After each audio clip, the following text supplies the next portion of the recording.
Good. Man, so we've known each other for almost 10 years. Almost 10 years, literally. It's crazy. A lot of love, but also a lot of hot seat moments. Yes. More so from you to me. I've walked away with a few bruises, but never broken. Always just in the process of remolding, right? Yeah. You have done a lot of great things in like your business career, right? Thank you. But where did you begin? Like, for the people that don't know that you're pretty much a badass rock star, like, where did you begin? I'm just starting, man. What was the first entrepreneurial business? Oh, you're just like any other kid, right? You're just like trying to mow lawns, detail cars. We had Suds Brothers car service in like junior high. We had like these flyers. You had vans, large cars and little cars, basically $10, $15, $25 for like vans to wash and wax them. You know, we passed them out, had like the phone line, the old school, like, cassette tape type transcription service. Like you had to hit play to listen to your voice messages back in the day. So like pretty much very analog. So, but what was your reason for wanting to make extra money? Oh, you're broke. Your parents don't give you money. Like that's it. Like what did you want to buy? I ended up buying a boat in 8th and 9th grade. Like all my friends had boats. Wait. But these are right cheap there. Florida boats. Okay. Okay. These are I was gonna say like most people they're trying to buy an album or a CD. No. These are like this is like Florida. This is like a 1965. Everything's different in Florida. Aluminum, okay, Starline like boat. I think it was like a Starcraft. It was called. Okay, and it had like a 65 Evinrude or something engine on it that would break down, and you had to learn to fix the gauges of those plugs and how to fix the gas lines. And but we'd all my friends had boats, and we all like went to the rivers and we played, and we like went wakeboarding and surfing and did tow-in surfing on these boats that we should have never done. Tow-in surfing on boats is a bad idea. It's a great way to die. Not a jet ski. Okay, so everything's stupid. Dragging your friend behind the boat through gator country. That is good with alligators everywhere.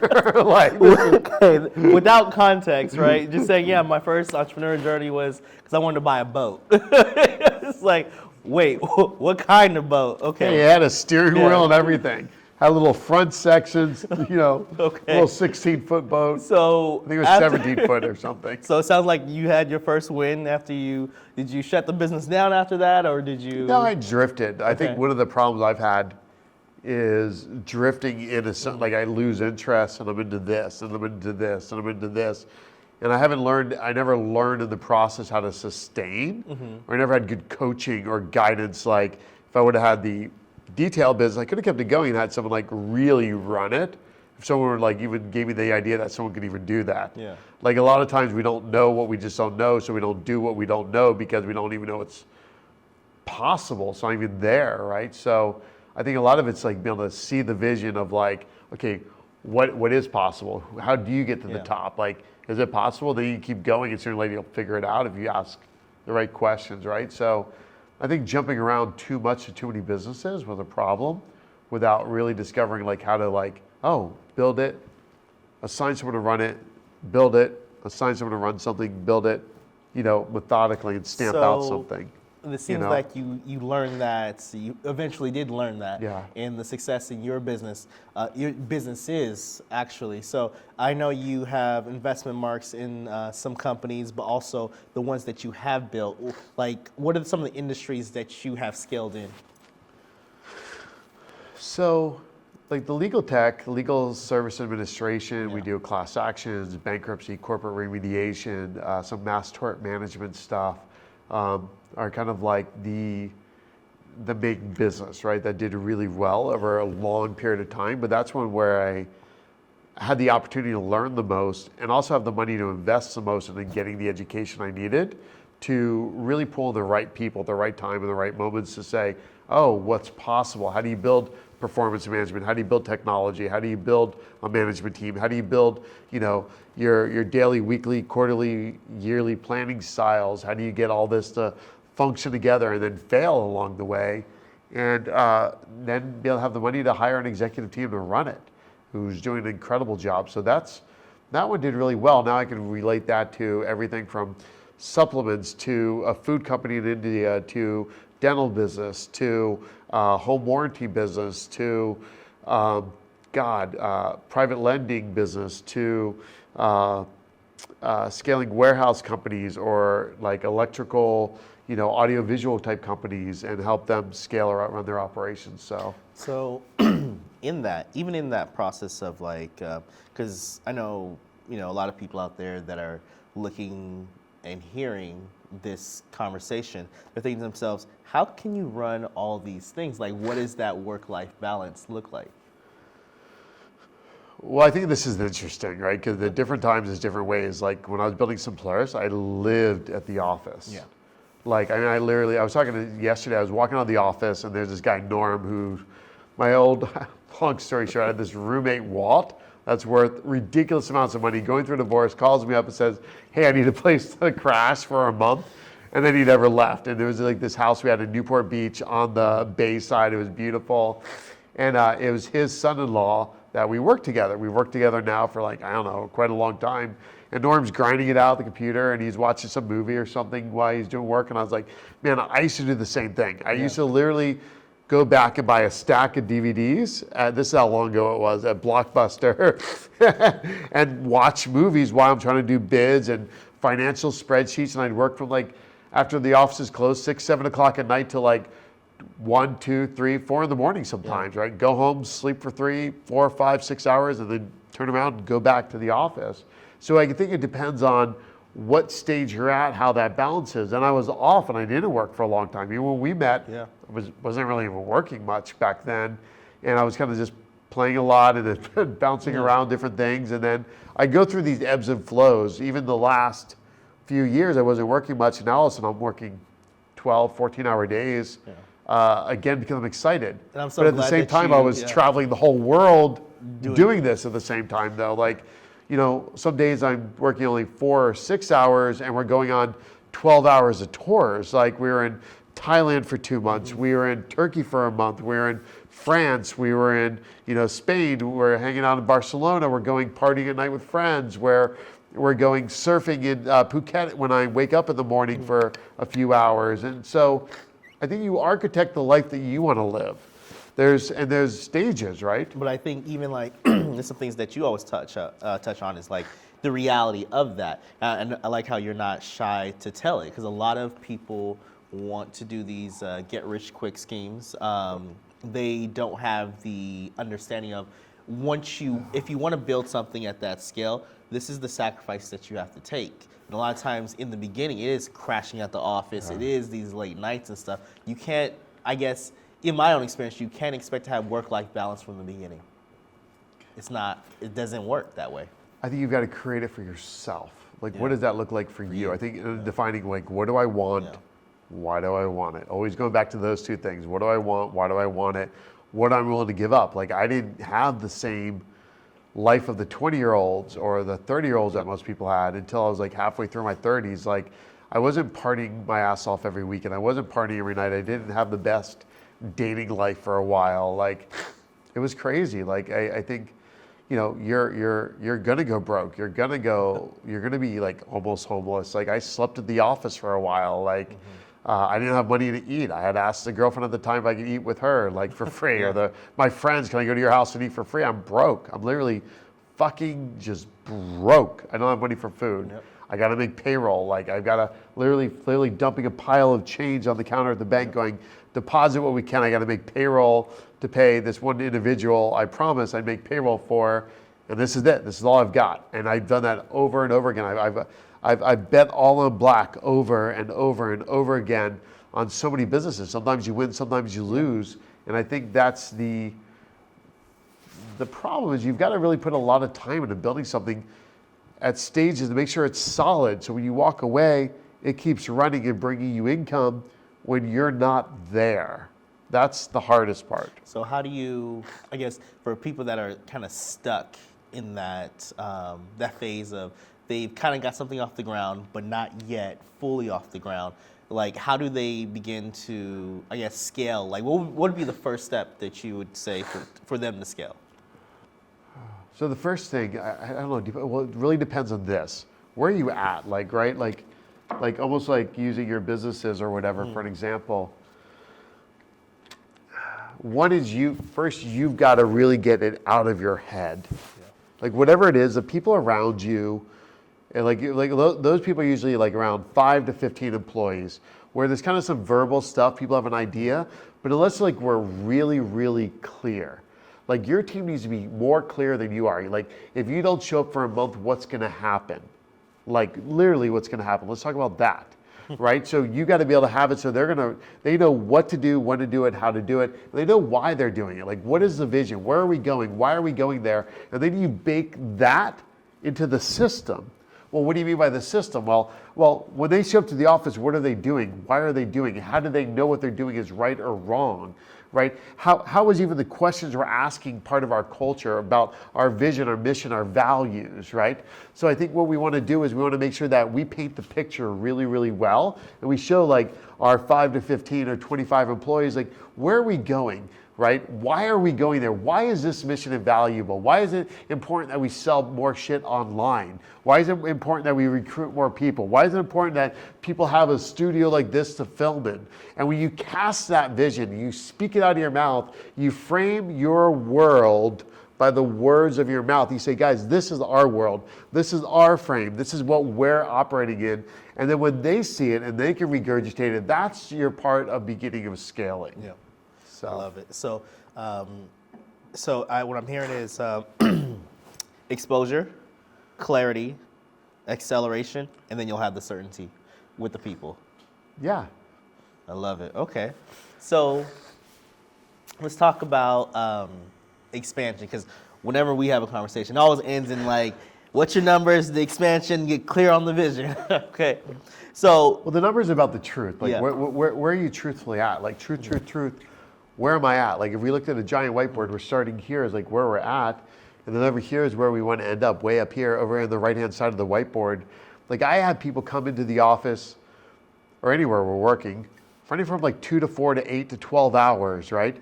And by the time someone leaves, time with me, what they're going to get is a gift. I call it the gift of clarity. Like we give you the gift of clarity. Why? Not because I'm telling you what to do. I'm not telling you how to do it. Like we can talk about all those things, but until you're clear with where you're at and where you want to go, and then we talk about how we're going to build in between all of that, right? And we give you this gift, because then you say, okay, this is what I would really like. And that's like the most critical thing in these stages. Then we talk about, well, what I would say, I would use language like this. Consider this. Consider taking this approach. You might want to consider applying this. What do you think? Because you're the owner, you're the founder, you're the guy that's got to build it to this level, or you're the girl that's got to build it to the level, or whatever gender identification you have that you want, like whoever you're identifying as, like you got to say, I'm the person. I own this. Like it's my fault, right? It's my fault the success. It's my fault the failures. It's my fault. Everything is my fault. The positives and the negatives. Okay, great. Like, how do I own this, and how am I going to scale it? And if we're not truthful where we're at, we're never going to be truthful where we want to go. So that's why the numbers. That's why like what's working, what's not. What are you angry with? What are you sad about? What are you frustrated with? Like, how much revenue are you doing? How much revenue per employee? Are they employees or the subcontractors? Like somebody said, oh, I've got 80 employees. Well, are they employees? Oh, I got 80 people working for me actually. Okay. Well, are they all working for you full time? Well, against one guy that does about an hour, he does tech support for about an hour or two a month. You know, that's but are they really like truth? What is it? Because if you have 80 employees, but you're only making 100,000 a year, you don't have 80 employees.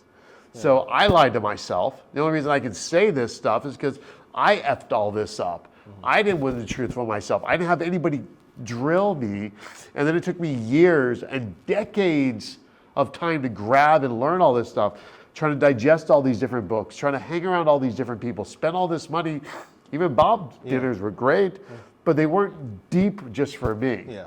So until we go deep just for you, you're not going to get the rapid expansion you want unless you're going deep just for you. If you go to seminars, you're taking notes, and then you got to apply it. So So keep going. in that, like, okay, so you have built multiple $1 million plus businesses, and or consulted or helped invest in all these different growth centers, right? So what do you feel, from your perspective and your experience, what do you feel is the biggest issue that, one, stops people from scaling, and two, the more of the mental side of the game of these founders? I don't know if it's one thing. That's the problem. It's never Okay. one thing. There's never one thing. It's always like, I think for all of us, it's just like, being expanded about, like, I think we talked about this earlier today. Not knowing what we just don't know is what stops us. Yeah. So to change that, we've got to get around people that know something different, or doing something different, or living something different, or taking action differently than what we've been exposed to. Like, if we just don't know, we just don't know. We're blind leading the blind, and that's most masterminds, most entrepreneur groups, right? They're not having the mud cleared from their eyes and go, holy shit, this is something new I can see. Like, even I didn't know you could build a studio like this. It's beautiful, right? It's magnificent. So the fact Rasheed built this amazing studio, now I'm like, oh, maybe I could build this too for $3 trillion or whatever it costs to build a place with all these lights in it, right? But it's not knowing what we don't know is probably number one. And number two is not spending the time and money as rapidly as possible to hire, to get the information, to get the best consultants, to get the information, to get the best consultant, to get the information, to get the best consultants. So it changes us, and then we apply what we're learning, and then we go hire the people now that can take action for us with all the money we earn. And the more faster we can do this process, the more rapid the company grows and becomes something different as you become to something different. So I think that's part of the process. So in that, even because you talked about the investment phase of it, the pay-to-play aspect of growth, there's a lot of people that do have the money to spend to get the coaches, or some people they'll figure out a way to get the coaching, or it's consultants. It's people that are specifically high level, like let's say Sean Livermore, right? You remember Sean? Yep. Like I paid Sean a lot of money. And if, Sean, you're watching this today, you were overpaid. Just joking. I used to give him crap all the time. He's like, Troy, this is the best money you ever spent. And it was a joke. Because he was making the most money in the company for a very, very long time. Like, because he's a high-end software architect. But did you ever, what was the feeling before you invested in that? Was it a feeling of, I hope this works out, or this better work out, or what were like the feelings that you were feeling? Because a lot of people are like risk adverse in that. They don't want to hire, even though So that I hired person has an Sean answer. to help architect our software, right? Because I needed that high level person. And unfortunately, the coaching industry out there has made it such a dirty thing. There's so many people ripping people off, and hype and ads and ClickFunnels and all this hype bullshit that has ripped a lot of people off that I personally don't like anymore, because people are charging a lot of money that normal everyday consultants would charge far less and give you the same result for. But they're not good marketers. So one of the best person I know, this guy, Robert D. McDonald, by far the most elite transformational person probably I know in the world that I've ever seen. He has zero marketing, zero website. I mean, almost like, but he's the best of the best, the most elite of the elite I've ever seen. And yet you'd never know about him unless I just told you his name right now. He doesn't run ads. Truly the legit people aren't the ones spending the most money on Instagram. I would say that. Okay. Or a lot of people that are hyping something up the most, right?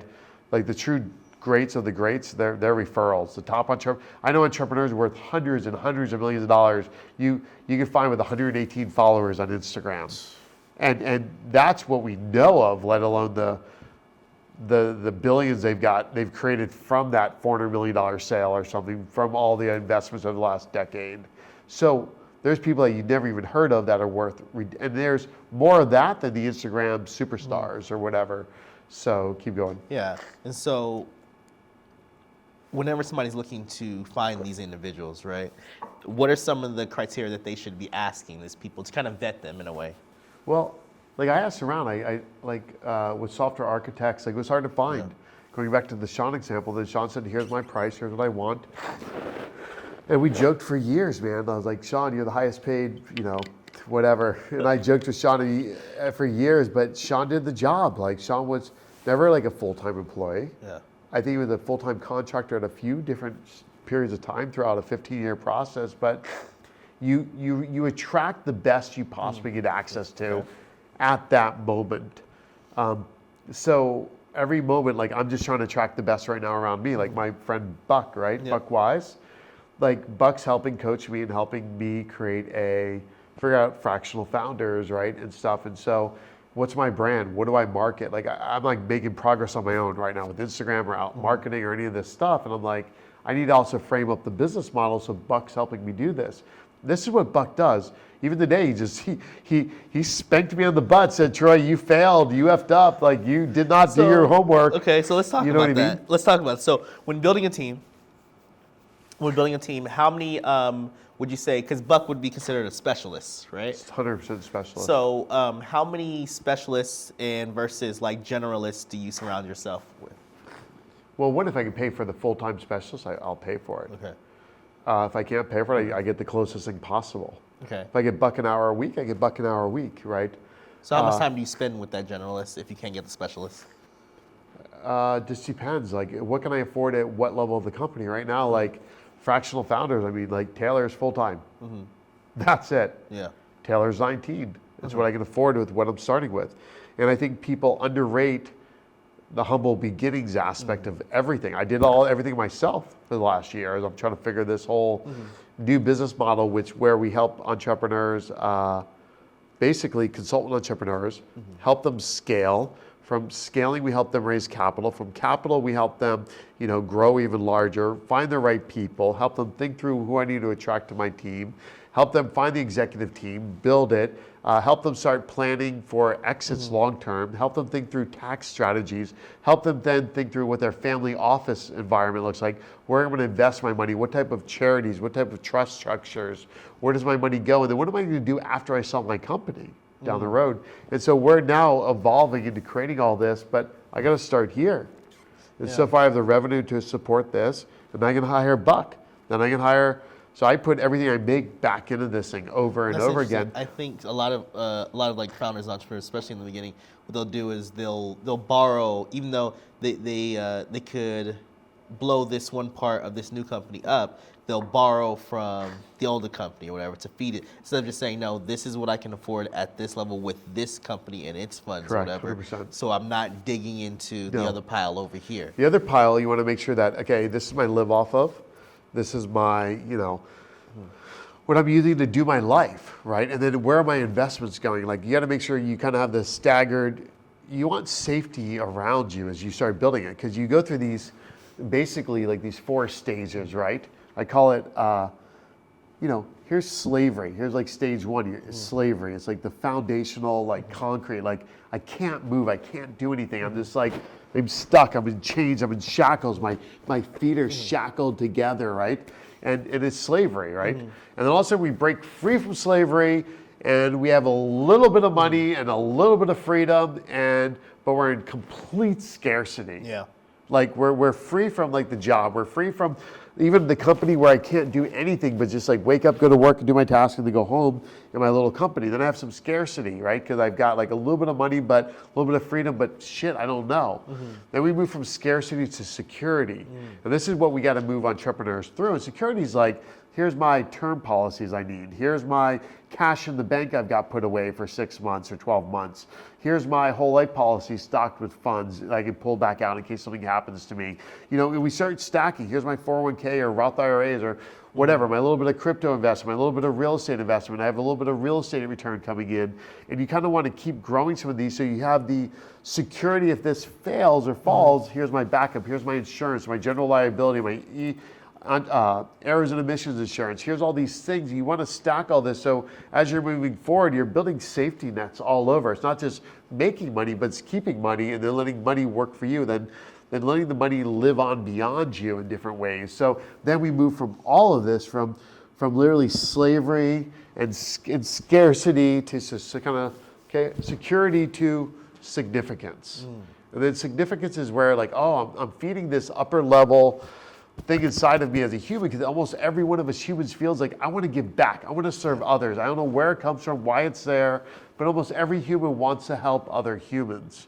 And we are at that level of significance where you're strong enough, you're empowered enough to you can go back and reach down and help somebody else go from slavery through scarcity, through security to significance. Now we're transforming, quote unquote, the world or whatever, but I'm just trying to get my own shit together, trying to make sure my own family's doing good, trying to make sure my own friends are doing good, trying to make sure my own companies are doing good before I ever go out into the outside world and be like, look at me on the Instagram king or whatever, right?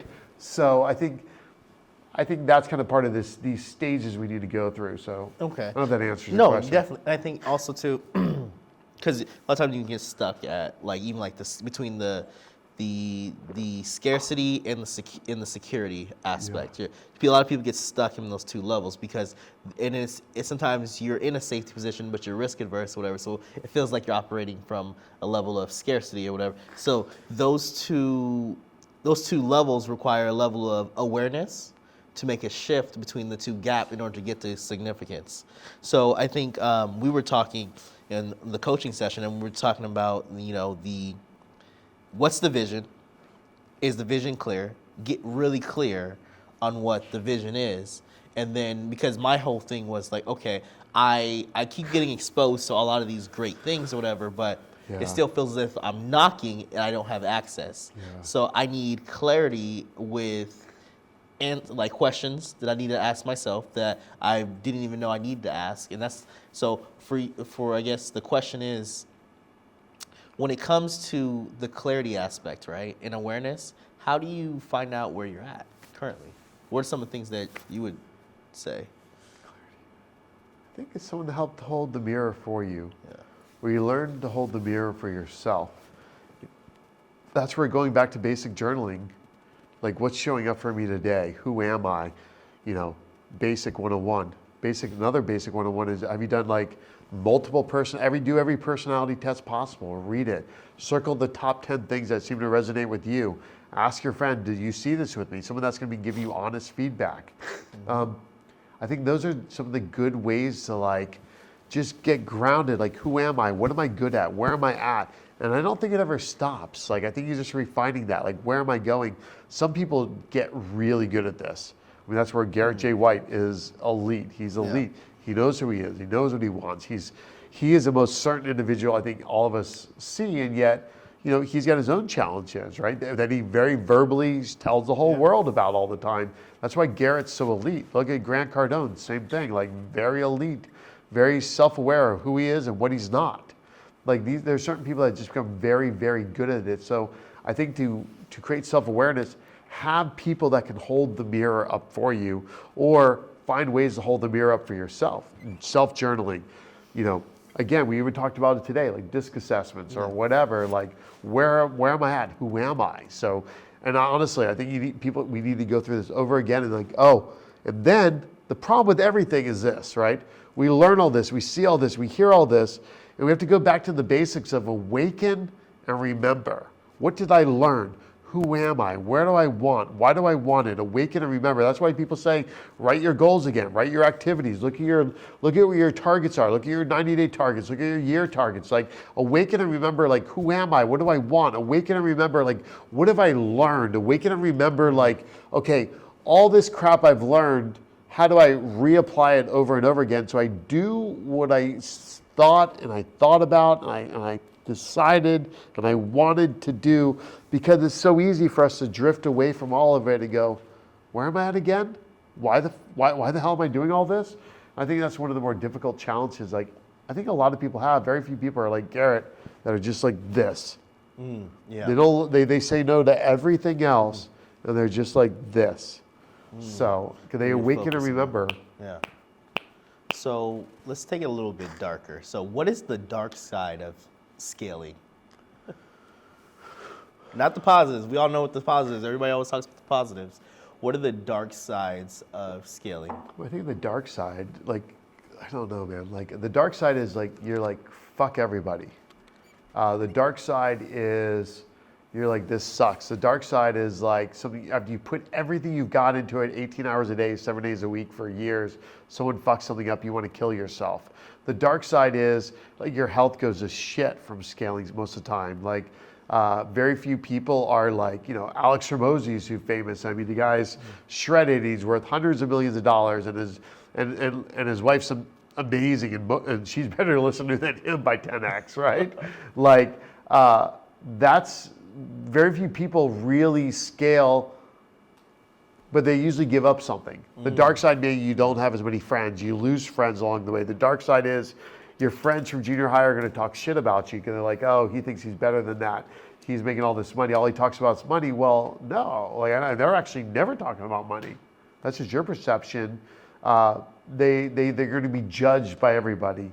The dark side of scaling is just what you give up, what you don't get to do. You don't get to go to the hunting trips on the weekends with people. You don't get to go to surf trips around the world. You don't have a regular dating life. Yeah, there's not a regular dating life until you're free from it, so you can devote all the time to dating or whatever. It's like, it's very challenging, but I think I was just saying this, if you tithe a tenth of your life to one thing, that'll pay you dividends down the road. So if you tie the tenth of your life to like building an organization for 7 years, I guarantee if you keep that organization going or the results from that, it'll give you the rewards you want if you truly give it your all. And if you do that process over and over again, you're gonna have a lot of areas of your life that scale. Your faith, maybe you tie a tenth of your life, 7 years into helping churches, and you know, your spirituality, 7 years into building the first company that did really, really well, 7 years into your body, 7 years into your marriage, like you start in a relationships or dating, really mastering that, you're like, okay, I get it, right? Whatever it is, you're tithing like a tenth of your life or whatever you want to call it, 10 years, 7 years. But like a 7-year run is a good tithe of time to really get long-term results from it, if that makes sense. Oh yeah, definitely. I think also it's just, because a lot of times, especially in today's world, when you get into the dark side of scaling or whatever, then a lot of times people fall out or they think to themselves something's going wrong when it's just part of the process. So I remember listening to this podcast and he said, the people that endure to the end are usually the people that took suffering and then replaced it with sacrifice. Yeah. Because they weren't really suffering. Because if you go into anything just saying I'm suffering every day or today sucks or this will be the end of me or whatever it is, then more chance than not, then that's how it's going to reflect on you and what the results you're going to get. And a lot of times, like if you change your whole perspective, it's not even sacrifice. Like, oh, this is fun. Like I like the journey. Like a man who loves to walk will walk thousands of miles to get to all kinds of places versus the man that just wants to get to the place or whatever that quote is. But I can't remember what it is, but I really like to walk. I just love to walk. I love to go walking. Every morning I go walking. At night I'll go walk.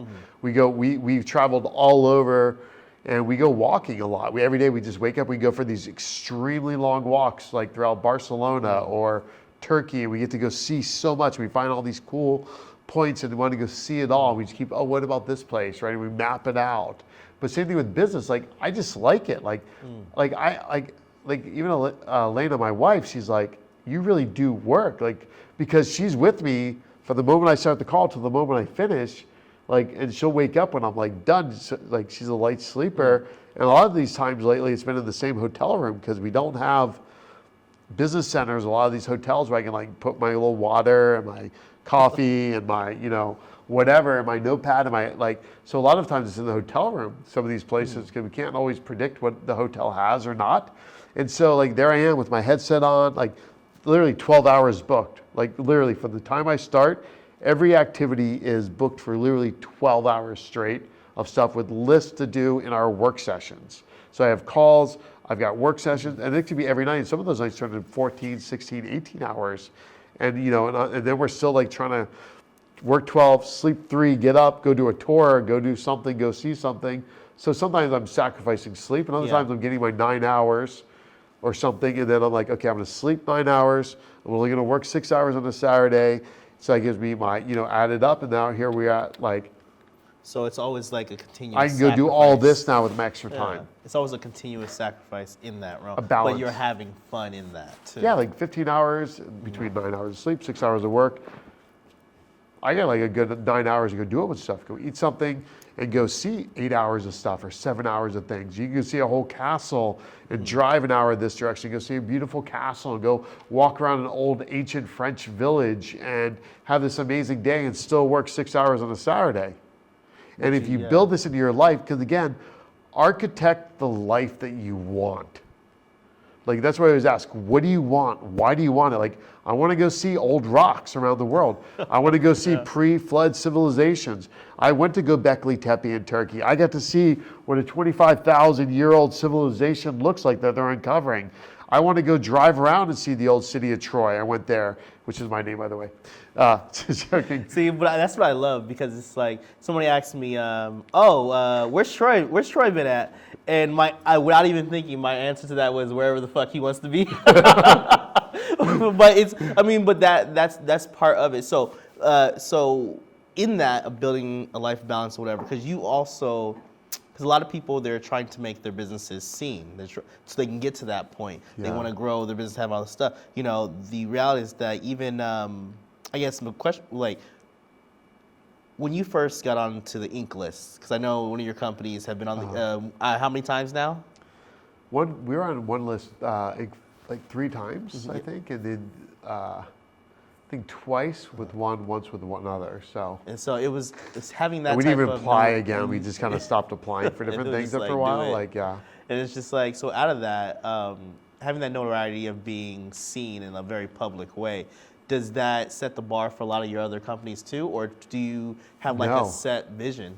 No, I honestly, like I haven't, a lot of things I've got, it's not from being social media or anything, as much as like the people that have lived around me, I think the most, like my buddy, one of my partners, this guy, Nick Long, he built a company called Multiple Partners. He's had a bunch of other things. We're building a company together. Our relationship, because he saw who I was around me. And I think that slowly brings people in specifically. And then some of that spills over to some other people that once they're around that are from the internet world, let's say, but they're around for 3 or 4 years now. Like there's a couple guys that have been around for 3 or 4 years I still work with, and hopefully we can invest in their companies. But I think it's the truth of who I am has been greater for me to attract people than anything on the internet right now. I don't even know how to describe that. Like social media, it didn't give me anything. Like we tried placing all the ads. We tried, I'm not marketable online. I don't look good. I'm not like the most well-spoken, charismatic, like charisma person. Come on. You know, but like these guys that are great salespeople. Like, but the most people that I get are people that, like the India company, that's just a friend, you know, that brought me in and we said, let's do this. I'm like, okay, let's do it. Another friend on the Private Money Club. We're helping build Private Money Club right now. That's my buddy Chris Noggle. Chris is all over the internet. He's Mr. Famous. He's Mr. Charisma. I am not Mr. Charisma like compared to Chris. And he's all over the internet. He's probably posting 3 hours a day of content somewhere in some platform somehow every day. And it's like, it's amazing what he's doing, right? But that's not me. But he knew me. So he wants me to be there. And when people know me, they can see my life with Elena, how we are, see our life with the kids, see where I'm traveling. Like, dude, it was awesome to be in Monaco. Like, and actually see Monaco and see how this is the tax haven, but also go, I would not pay $16 million to live in this shitty 2-bedroom condo. And, you know, but then there's these other houses that are like ridiculously expensive in Monaco. They're like, oh, I would spend that. So if I'm making $100 million a year, maybe Monaco's a place to be or something. But it's, you know what I mean? Like you're really understanding the truth of the truth of the truth. And do I really want to live in Monaco? It's cool. Like, where do I want to live? I want to live somewhere warm. I want to live somewhere tropical. I want somewhere with surf and waves and beautiful water and fun places to go, right? So it's okay, so it's not, the businesses are no longer, it's not for like the scale, it's more so of like the connection that the connection also does it fit into the life you want to live. Those are some of the important parts to you now.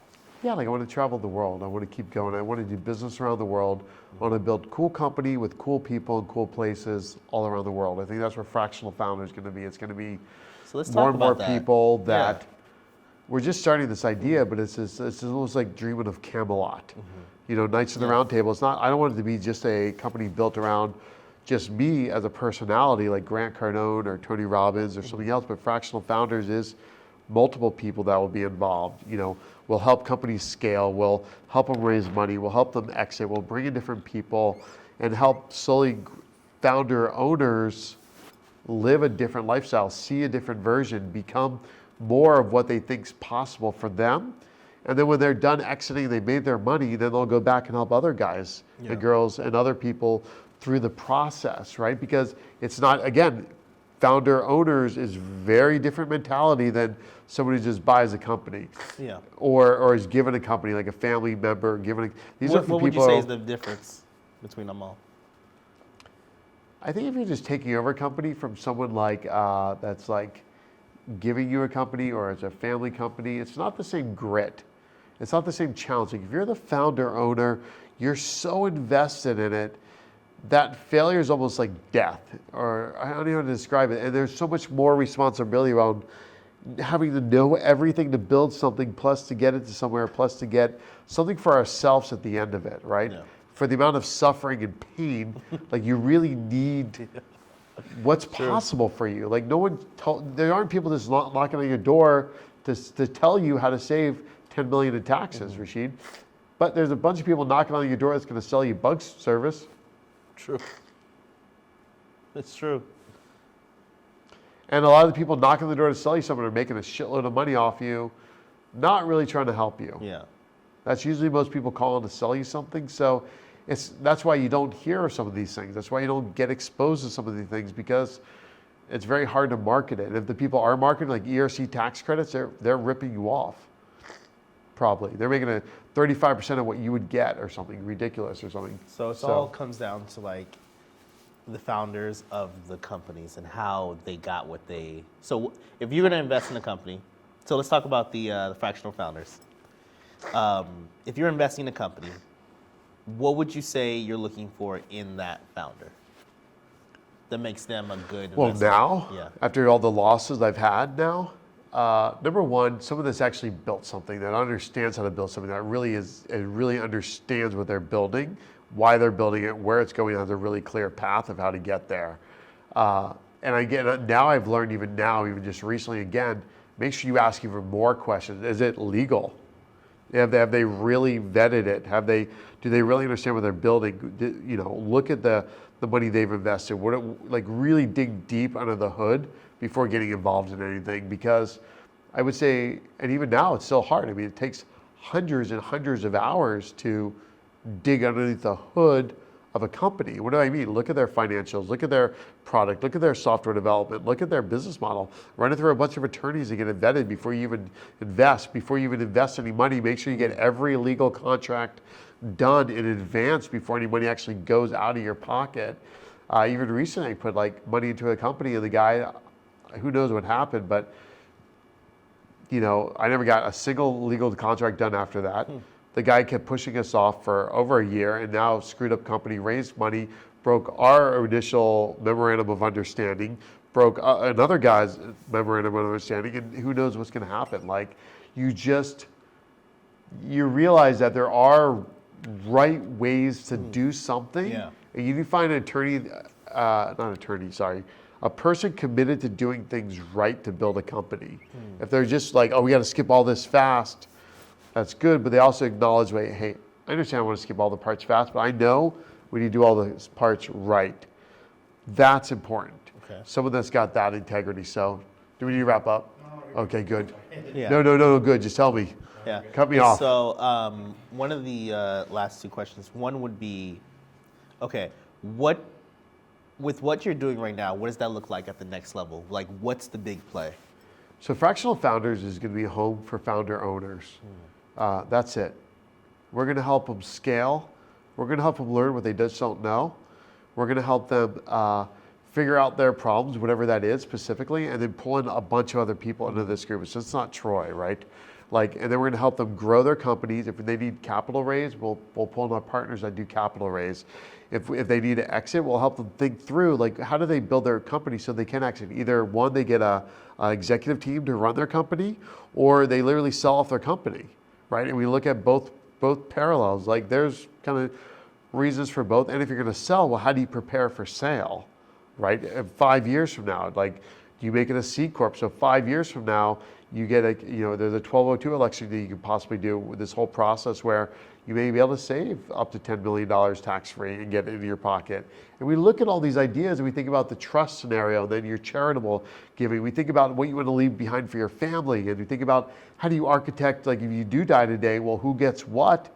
And then what are the rules? And we help you think through a lot of things from that to building pay for performance, to thinking through international business laws, through, and we just start collecting a group of people that slowly starts doing this. Then as people have cash, we have this like family office investment fund that we hopefully invest in other companies or real estate deals together. And we just build a group of people that we know, like, and trust to work with for the next 40, 50 years till I die. Like, I already know that, as I'm older, I'm still gonna wanna be involved talking to the next generation about somebody doing something fun, because it's fun. To sit around on a beach is great. I spent a while going through Costa Rica for a while and did nothing, and it was amazing. But even that, like even Elena, we spent 3 months driving through central Mexico surfing. On a Tuesday, I can show you this beach where we're surfing these amazing epic right waves in Salinas Cruz.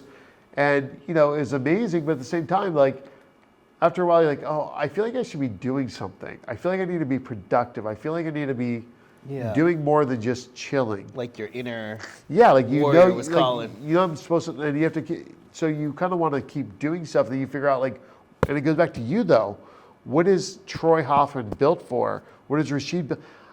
I think it was fun when I did, but it's also like, okay, I know there's more, right? And that's where it's like, for the way I'm built, and there's friends that love just hanging out with their yoga studio and they're surfing in Costa Rica.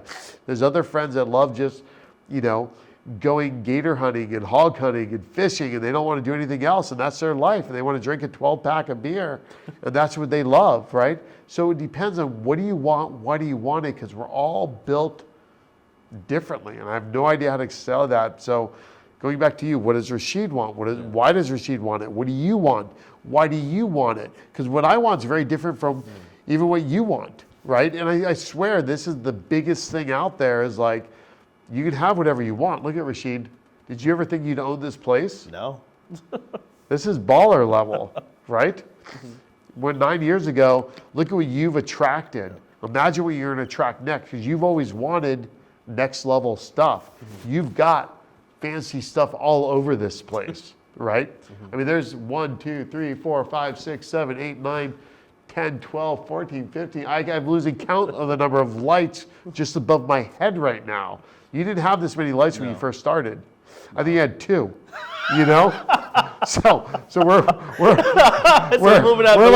10xing on the lights here right now already. So keep going, man. Okay, so let's leave these people with some resources. Okay. So you always got books going on in your head, of ones that you're reading through, ones that you've had. So what are 3 books for every founder they need to read? Oh God, And this why? is getting tougher now.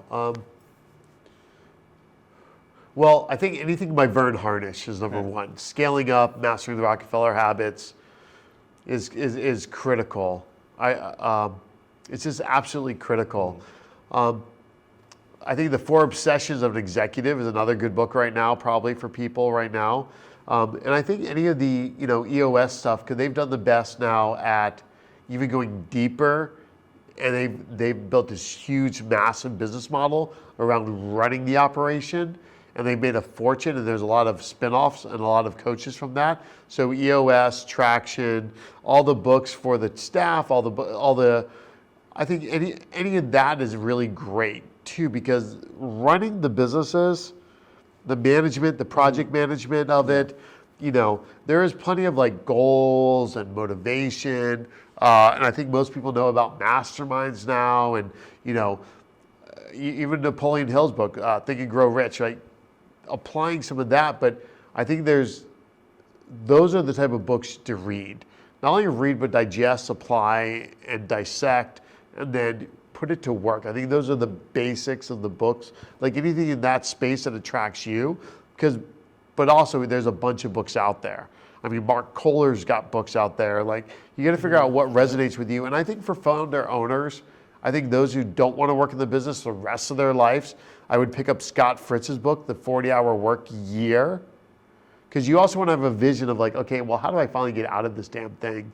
Because your business is never going to sell if you're working in it full time at the price you want. So I think you've really got to look at like how much work the farther away from the business and the more money you're making from the business without doing anything with the business, the more valuable your business is to sell. Plus it's documented, plus it runs without one customer. Plus, I mean, there's a whole list. I think finding, if you're ever thinking about selling too, I think you want to find someone that's SEPA certified. They're certified exit planning advisors. Find someone out there that's gone through the course, that's a specialist, an attorney, accountant, something like that to help give you a vision or get an audit. Pay for the $25,000 audit. Yeah, or call us if I have time. Right now I'm booked solid, guys. To dive into your business and look and say, okay, here's what you need to fix. Here's what you should think about to exit one day. Your trainings suck, or your finances suck, or whatever. They're going to go through it, or get SOC 2 compliant if you're at a larger level. So you're being forced to go through this, because then you're like really getting audited. You're really getting looked at, and someone else is saying, okay, do we really know how to, do this from this, and this makes this happen over here? Okay, great. And someone else from the outside can see all that without you saying, oh yeah, it just works. Well, no, it doesn't. So keep going. I don't know if that answers your question. It definitely I go does. too deep. Sorry, man. Sorry, Rasheed. No, I think, but a lot of those books, like I've either read through or skimmed through as well too. A lot of them are more practical, broken down books. I think a lot of times it's even better to go over it with like a mentor or a coach, in which they can kind of like really break it down. Because a lot of times you may not have the experience enough to like absorb some of that information. Yeah. So that's always good to have too. So what I guess last question is, how important is a coach to have in your business? Well, I think coaching and consulting is incredibly important, especially someone that's already built something farther in the direction you want to go. So one of the best, I would say, coaches or consultants or whatever I ever had, for me personally, was a guy named Jason Reed. Really, like, he's just one of many. Scott Fritz, another guy I mentioned. Actually, I've been blessed with a bunch. So Scott built his own company. He exited it. It grew like twice as much when he was gone as when he was in it. And he was living in Vegas and he was making all this money. His company was like in Michigan or something. He's the one that wrote the 40-Hour Work Year. Like guys like that have actually built something and done something. So getting around those people, I think, has been huge for me, right?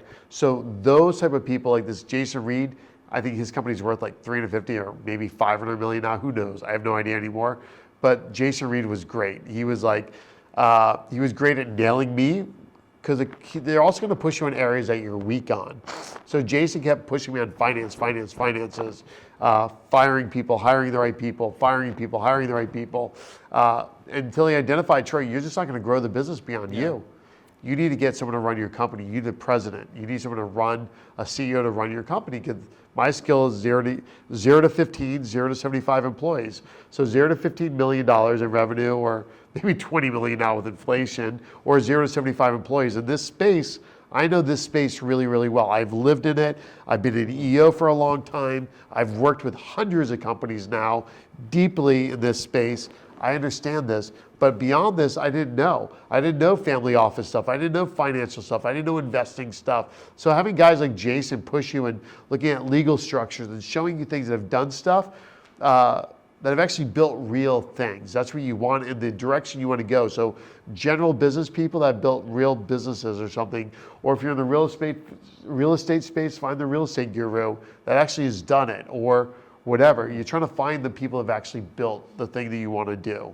So. Exactly. All right.